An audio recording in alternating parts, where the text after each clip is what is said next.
السلام عليكم ورحمة الله وبركاته. نحمد الله العظيم ونصلي ونسلم على رسوله الكريم. أما بعد فقد قال الله تعالى في محكمه التنزيل والفرقان المجيد بعد أعوذ بالله من الشيطان الرجيم بسم الله الرحمن الرحيم.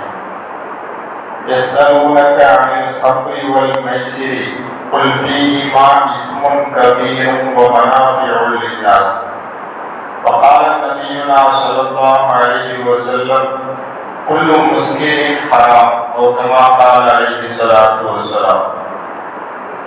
صدق الله العلي العظيم وصدق رسوله النبي الكريم ونحن على ذلك من الشاهدين والشاكرين والحمد لله رب العالمين. எல்லா புகழும் புகழ்ச்சியும் அல்லாஹ் ஜல்லஷானஹு தஆலா ஒருவனுக்கே உண்டாகட்டுமாக.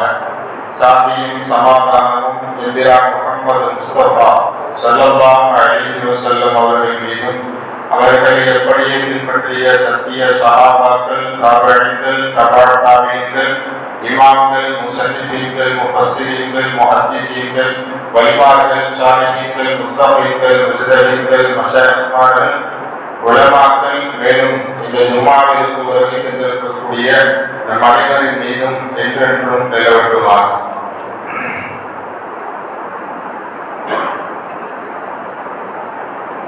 சமீப நாட்களாகவே தமிழகம் முழுவதும் பரபரப்பாக பேசப்படக்கூடிய ஊர் கள்ளக்குறிச்சி.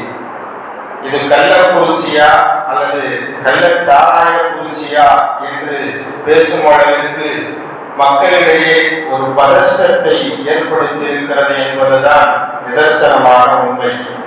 கிட்டத்தட்ட 100க்கும் மேற்பட்டவர்கள் அதிலே பாதிப்புள்ளானவர்களாக இருக்கிறார்கள்.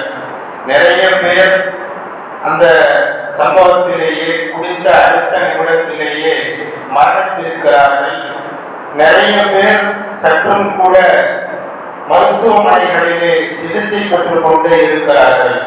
உண்மையிலேயே மது என்பது சமூகத்தை சீரழிக்கும், மது உடலுக்கும் அல்ல உயிருக்கும் கேடு. உலகத்தில் உள்ள எல்லா மக்களுக்கும் அதை கேடு விளைவிக்கும் என்ற செய்தியை ஆரம்ப காலத்திலிருந்தே திருமறை சொல்லிக் கொண்டே வருகிறது. கிட்டத்தட்ட ஜூன் 26ஆம் தேதி சர்வதேச போதைப் பொருள் ஒழிப்பு தினமாக கொண்டாடப்படுகிறது. கொண்டாட்டம் வருவதற்கு முன்பே திண்டாட்டமாய் இங்கு நிறைய உயிர்கள் பலியாய் இருக்கிறது என்பதை பார்க்கும் போது நெஞ்சமெல்லாம் கணக்கிறது. இன்றைய சமூக மக்களிடத்திலே போதைப் பொருள் என்பது கரையான் புற்றை போல அவர்களினுடைய உள்ளங்களிலே ஊடுருவி விட்டது. இதை அழிப்பதற்கு முடியாத நிலையில் சமூகம் இருந்து கொண்டிருக்கிறது. இதை வாலிபர்கள் நிறைய பேர் சிக்கிக் கொண்டிருக்கிறார்கள். இந்த மது பழக்கம் மனிதனுடைய உடலை மாத்திரமல்ல, அவனுடைய உயிரை மாத்திரமல்ல, சமூகத்திலேயும் பலவிதமான சீர்கேடுகளை உண்டாக்கி கொண்டுதான் இருக்கிறது. மனிதனுடைய தனித்தன்மையை அவனுடைய சுய அறிவுதான். அந்த சுய அறிவையே வேதனிக்கக்கூடிய, மாற்றக்கூடிய ஒரு முக்கிய திறன் படைத்த கருவியாக இந்த மது திகழ்ந்து கொண்டிருக்கிறது. மனிதனுடைய மூளைகளை எல்லாம் மங்கச் செய்து அவனை மிருக கோலத்தில் ஆக்கக்கூடிய வல்லமை பெற்றது இந்த மதுவாக இருந்து கொண்டிருக்கிறது. தாயா தாரமா என்ற வித்தியாசங்களை எல்லாம் தாண்டி மனிதனை மிருகத்தினுடைய அந்தஸ்திற்கு கொண்டு செல்லக்கூடிய ஒரு தாத்மீக ஒரு ஆற்றல் இந்த மதுவிற்கு இருந்து கொண்டிருக்கிறது. இந்த மதுவினால அவருடைய உடலுக்கு மாத்திரமல்ல பொருளாதார சீரழிவும் ஏற்படுகிறது, சமூகத்தினுடைய சீரழிவும் ஏற்படுகிறது, சமூகமும் நிறைய பாதிப்பாகி கொண்டே இருக்கிறது. சரியத்தினுடைய அடிப்படையில் பார்க்கும் போது சஹாபாக்களினுடைய காலகட்டத்திலும் மதுக்கள் நிறைந்திருந்ததை நாம் பார்க்க முடிகிறது. அவர்கள் தனியாக இதற்கென்றே ஒரு தனி கேட்களில் பிடித்து வைத்து பூஜாக்களில் அடைத்துக் கொண்டு எப்போது பார்த்தாலும் குடித்துக் கொண்டே இருந்தார்கள் என்ற செய்திகளை நாம் ஹதீஸ்களின் மூலம் பார்க்க முடிகிறது. ஷரியத்து வந்ததற்கு பிறகு மதுவை 3 கட்டங்களாக தடை செய்கிறது. ஆரம்ப காலத்துல சஹாபாக்கள் இவங்க தோத்து போயிடுவாங்க. அந்த அளவிற்கு மதுப்பிரியவர்களாக இருந்தார்கள் அந்த சஹாபா பெருமக்கள். பெருமானார் ஸல்லல்லாஹு அலைஹி வஸல்லம் அவர்கள் மதீனாவிற்கு வந்ததற்கு பிறகு சஹாபாக்களிடத்திலே மதுவும் சூதாட்டமும் நிறைந்து காணப்பட்டது.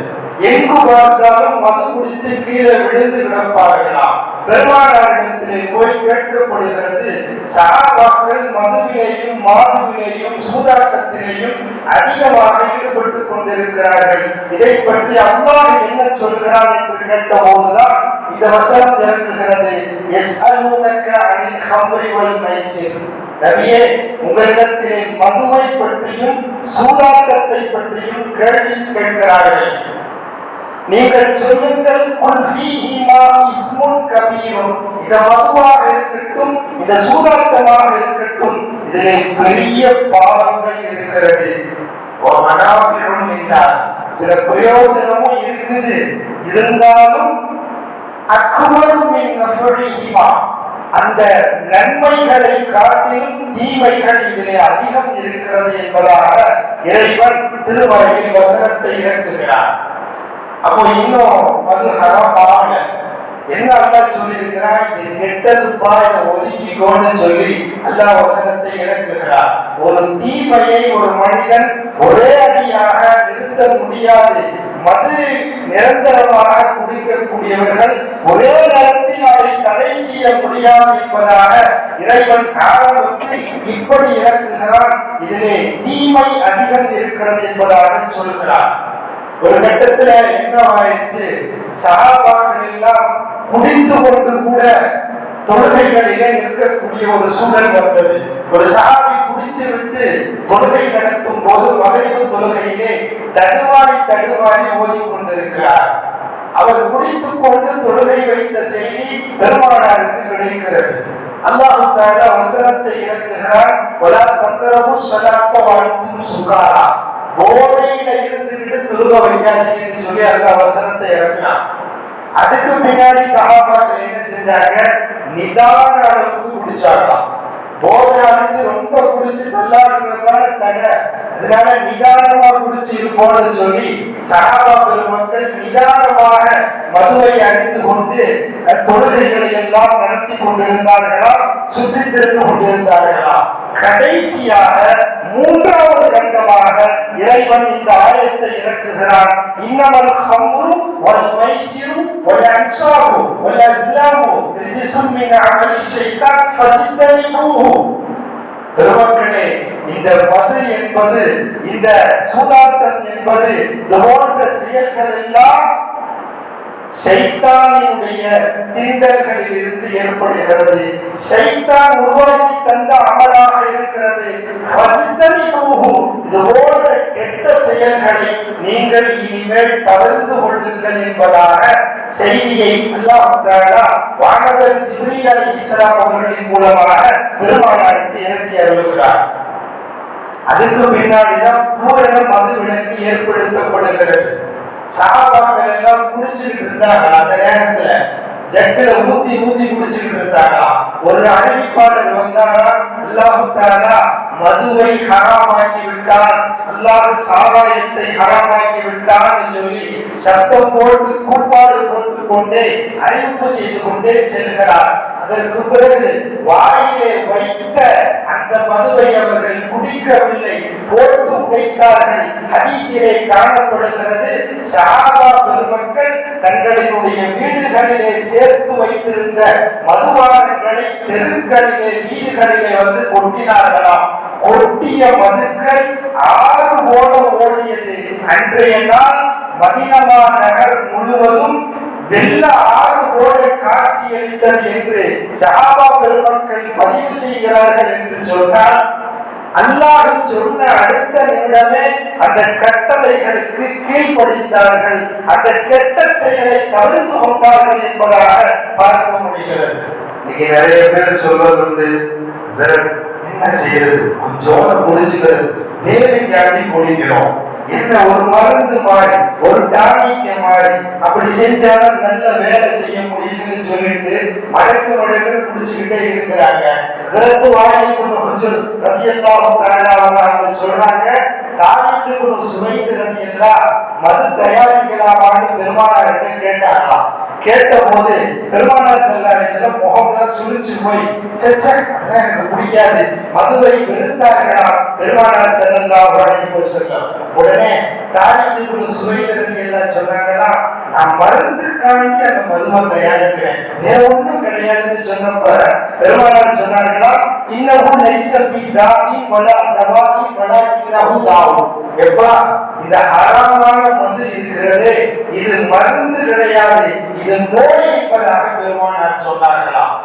இன்னல்லாஹ லம் யஜஅல் ஷிஃபாஅ உம்மத்தி ஃபீமா ஹர்ரம அலைஹா. இறைவன் எதை ஹராமாக ஆக்கி விட்டானோ அதிலே என் உம்மத்திற்கு ஷிஃபா கிடையாது, அதிலே என் உம்மத்திற்கு நோய் நிவாரணை கிடையாது. ஹராமான பொருள்களை கொண்டு நோய் நிவாரணம் பெறலாமா என்றால் கூடாது என்பதாக ஷரியத்து சட்டம் நமக்கு சொல்லித் தருகிறது. நிறைய பேர் சொல்லலாம் மருந்து கேண்டி சும்மா டானிக்க மாதிரி லைட்டா குடிச்சுக்கிறது, உடம்பு வலி இருக்கக்கூடாதுன்னு கொஞ்சோடு தான் குடிக்கிறது.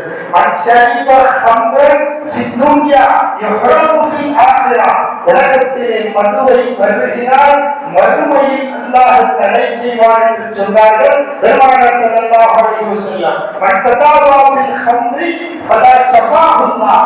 யாராவது மதுவை நிவாரணம் என்று குடித்தால், இது நோய் தீர்க்கும் என்று குடித்தால், என் உடல் அசதிக்கு குடிக்கிறேன் என்று குடித்தால், என் நோய்க்கு இது குடிக்க வேண்டும் என்று குடித்தால், இறைவன் இதிலே ஷிஃபாவை வைக்க மாட்டான், நோயைத்தான் வைப்பான் என்று சொன்னார்கள் நபியார் ஸல்லல்லாஹு அலைஹி வஸல்லம்.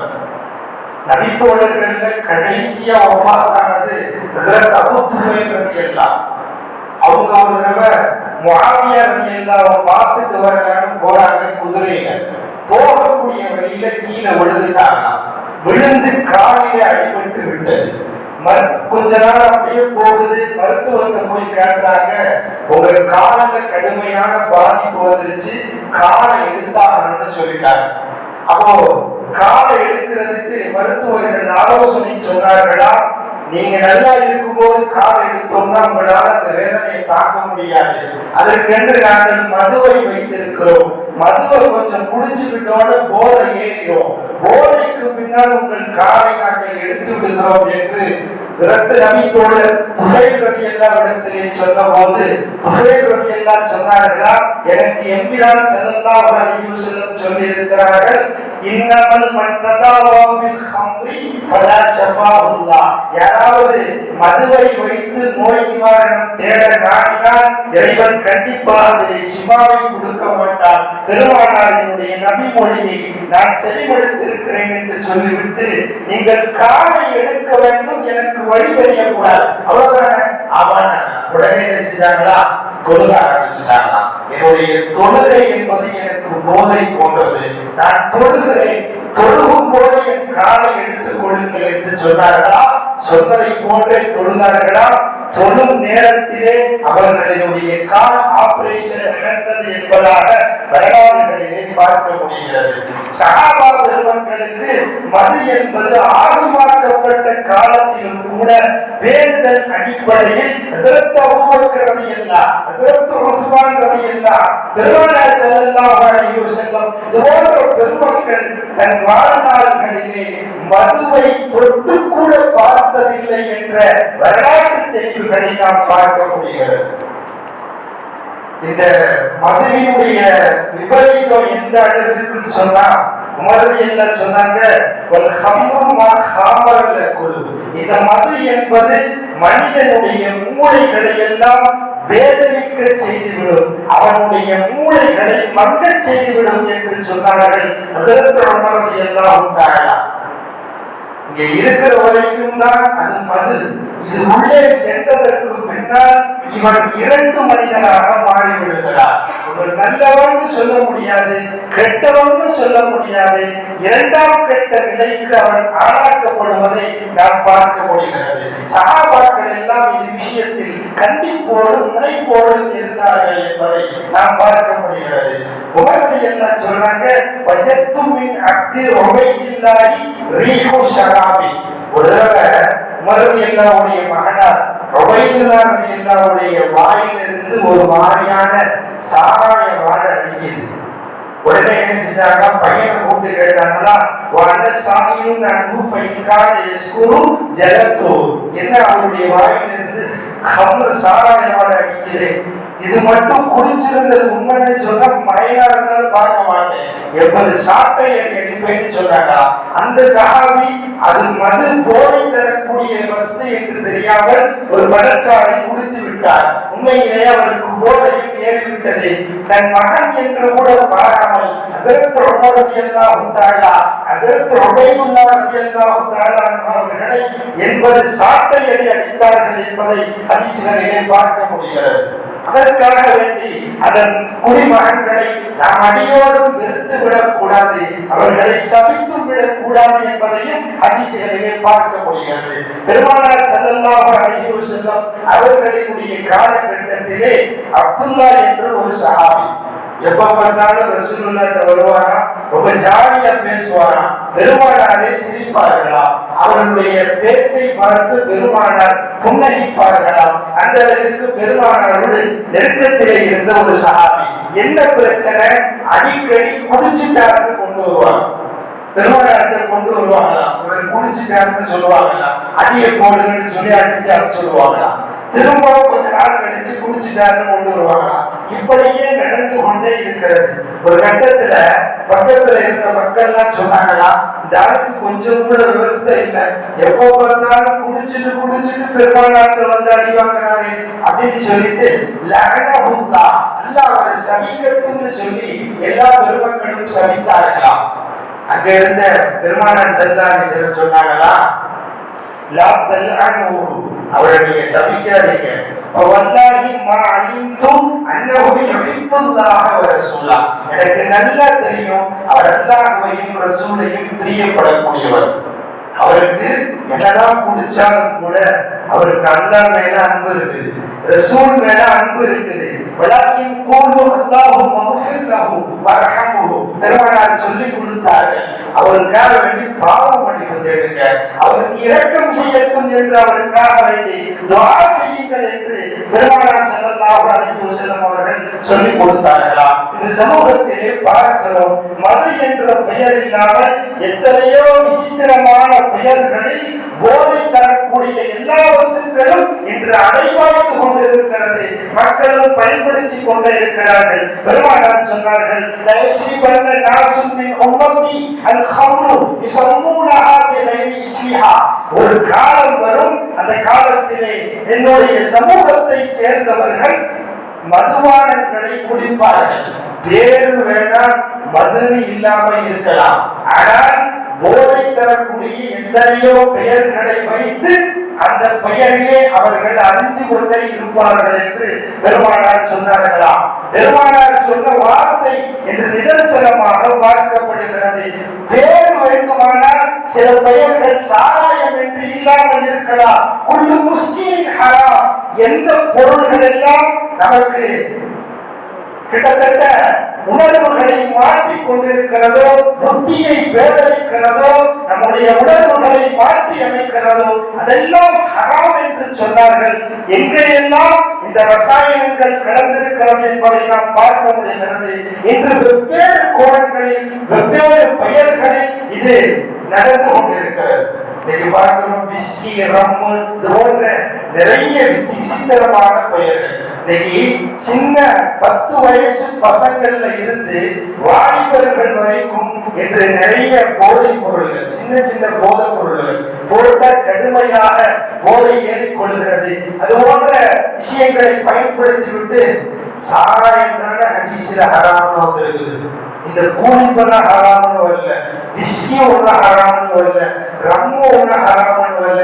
இன்னும் சில பேர் தான் சொல்லுவது வந்து பீர் தாராளமா குடிக்கலாம், உடம்பு நல்லா ஏறும், உடம்புக்கு நல்லதுன்னு சொல்லிட்டு இந்த சைத்தானிய அமல்களை செய்யக்கூடிய ஒரு நிலைப்பாட்டை சமூகத்திலே பார்க்க முடிகிறது. பெருமானார் சொன்னார்கள், குல்லு முஸ்கிரின் ஹராம், எந்த பொருள் போதை கொடுத்தாலும் அது ஹராம் என்று சொன்னார்கள் பெருமானார் ஸல்லல்லாஹு அலைஹி வஸல்லம். நிறைய பேர் ஹராமான குடிபானங்களை குடித்துக் கொண்டு ஹராமான விஷயங்களை செய்து கொண்டு வாழ்ந்து கொண்டிருக்கிறார்கள். நான் கேட்கிறேன், நீங்கள் ஹராமான விஷயங்களை செய்யும் போது உங்களால் பிஸ்மில்லா என்பதாக சொல்ல முடியுமா? இன்னைக்கு நிறைய பேர் சொல்றாங்க சிகரெட் எல்லாம் தாராளமா குடிக்கலாம்னு சொல்றாங்க. நம்ம சொல்றோம், குடிக்கக்கூடிய சிகரெட்டுக்கு முன்னால் பிஸ்மில்லா அல்லாஹ்வினுடைய பெயரை கொண்டு என்று நாம் வார்த்தைகளை கூற முடியுமா? குடிக்கக்கூடிய குடிமகன்கள் குடிக்கக்கூடிய வேளையிலே பிஸ்மில்லா என்று சொல்லிக் கொடுக்க முடியுமா? எந்த நிலையிலெல்லாம் பிஸ்மில்லா சொல்ல முடியாதோ அந்த நிலைகள் ஹராமான பொருளாக இருந்து கொண்டிருக்கிறது. அந்த ஒரு விஷயத்தை வச்சு நம்ம எல்லாத்தையும் தெளிவு பண்ணிடலாம். எங்கெல்லாம் நம்ம பிஸ்மில்லான்னு சொல்லி ஒரு விஷயத்தை அழுத்த முடியாதோ, ஒரு பானத்தை குடிக்க முடியாதோ, அங்கே ஹராம் என்பது நிலை பெற்றிருக்கிறது என்பதுதான் உண்மையான ஒரு செய்தி. பெருமானார் சொன்னார்கள், இஜ்தனிபுல் ஹம்ர, இந்த மதுபானத்தை நீங்கள் தவிர்த்து கொள்ளுங்கள், ஃபஇன்னஹா உம்முல் ஹபாயிஸ், பாவங்களுக்கெல்லாம் தலைமகன் இந்த சாராயம் தான் என்று சொன்னார்கள் பெருமானார் ஸல்லல்லாஹு அலைஹி வஸல்லம். அதனாலதான் அப்துல்லா இப்னு அம்ர் இப்னு ஆஸ் ரலியல்லாஹு சொல்வாங்கன்னா, லா தஊது ஷுராபுல் ஹம்ர், சாராயம் அருந்துறவங்க நோயாளி ஆயிட்டாங்கன்னா அவங்கள நோய் விசாரிக்க கூட போகாதீங்க, இதான் மரிது, நோயாயிட்டா போகாதீங்கன்னு சொன்னாங்க ஹஜ்ரத் அம்ர் இப்னு ஆஸ் ரலியல்லாஹு தஆலா. அப்போ இந்த மது குடிக்கக்கூடிய ஒரு காரணத்தினால் பெரும் பெரும் பாவங்கள் நமக்கு எழுதப்படுகிறது. பெருமானார் சொன்னார்கள், லா யஸ்ரபுல் ஹம்ரு யஸ்ரிபுஹா வ ஹுவ முஃமின், ஒருவர் சாராயம் அடிக்கிற நேரத்துல சாராயம் குடிக்கிற நேரத்துல அவர் முஃமினா இல்லைன்னு சொன்னாங்க பெருமானார் ஸல்லல்லாஹு அலைஹி வஸல்லம். கிதாபுகளிலே எழுதுகிறார்கள், மதுவினால் 10 விதமான தீமைகள் ஏற்படுகிறது என்று பெருமானார் சொல்லி காட்டினார்கள். ஒன்றாவது நிலை பைத்திய நிலை என்பது ஏற்படுகிறது. ஹஜ்ரத் இப்னு அபி துன்யா ரஹ்மத்துல்லாஹி அலைஹி மிகப்பெரிய இறைநேசர் பக்தாதினுடைய வீதியிலே நடந்து சென்று கொண்டிருக்கும் போது ஒரு வாலிபர் கடுமையாக குடித்துவிட்டு தள்ளாடி கொண்டிருந்தாராம். ஒரு சிறுநீரை ஒரு பாட்டிலே இருந்து கொண்டு அந்த சிறுநீரை எடுத்து வுது செய்தாராம். வுது செய்துவிட்டு அல்லாஹும்ம மக்ஃபிர்லி அல்லாஹும்ம மக்ஃபிர்லி, ரப்பே என்னை மன்னித்து விடு, அல்லாஹும்ம தஹிர்னி, ரப்பே என்னை தூய்மையாக்கு என்று சொன்னாராம். பைத்திய நிலையை இந்த மதுபோதை என்பதை ஏற்படுத்திவிடும். வேற இரண்டாவதாக எழுதுறாங்க, பொருளாதார சீரழிவு ஏற்படும். இன்னைக்கு நிறைய வருமானங்கள் எல்லாம் எங்க போகுதுன்னு சொன்னா டாஸ்மாக்கு தான் போகுது. கஷ்டப்பட்டு உழைத்து சம்பாதித்து விட்டு அந்த பணங்களை ஹராமான வழியிலே கொண்டு போய் கொடுக்கக்கூடிய நிலை. இதனால குடும்பத்தினுடைய பொருளாதாரங்கள் சீரழிந்து போய்விடுகிறது. மூன்றாவது, உறவுகளுக்கு இடையே பகைமை என்பது ஏற்பட்டு விடுகிறது.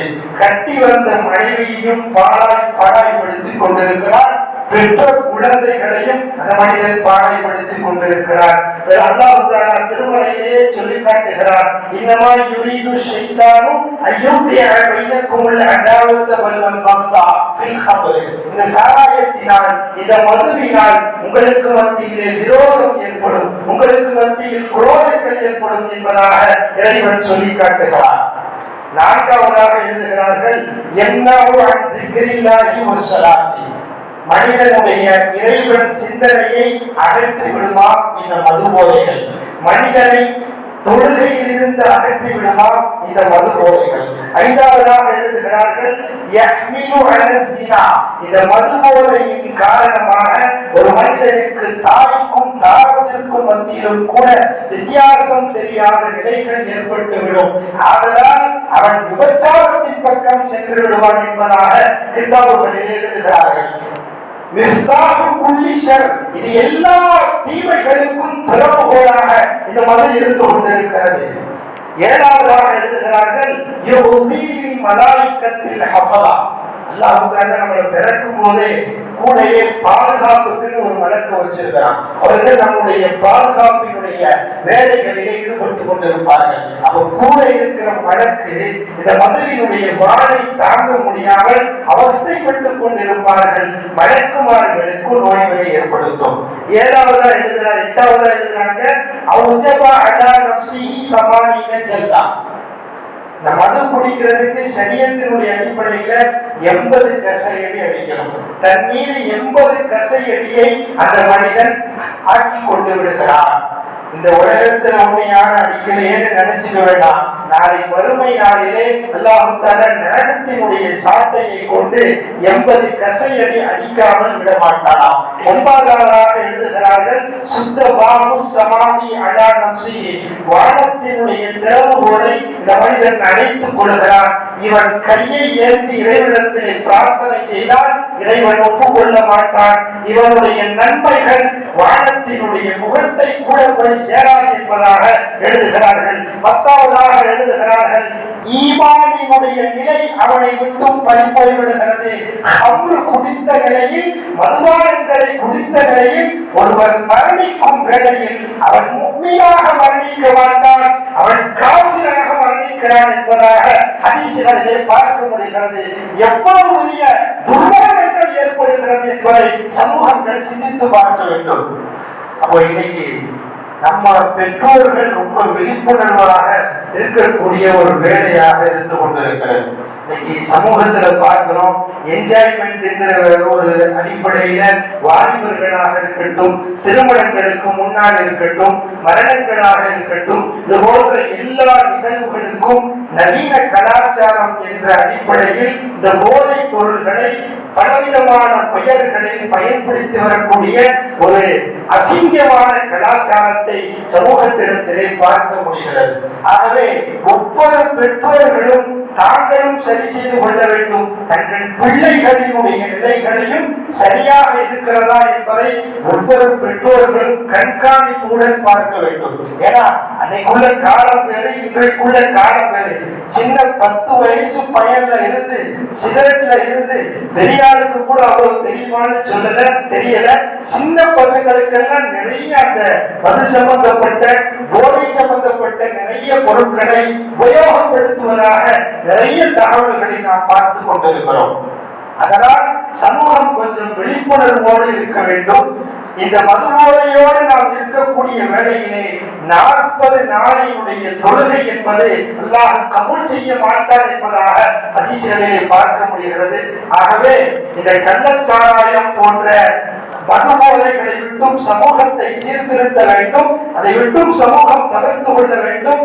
என்று நடந்த கள்ளக்குறிச்சியினுடைய நிகழ்வுகளில் முஸ்லிம்களும் அடங்குவர் என்ற ஒரு செய்திகளும் நமக்கு மிகப்பெரிய மனவேதனையை தருகிறது. அல்லாஹ் தஆலா அது போன்ற ஹராம்களை விட்டும் நம் சமூகத்தை பாதுகாத்தல் புரிவானாக என்று துஆ செய்தவனாக இந்த உரையை நிறைவு செய்கிறேன். சுன்னத் தொழுகாதவர்கள் சுன்னத் தொழுதுள்ளோம்.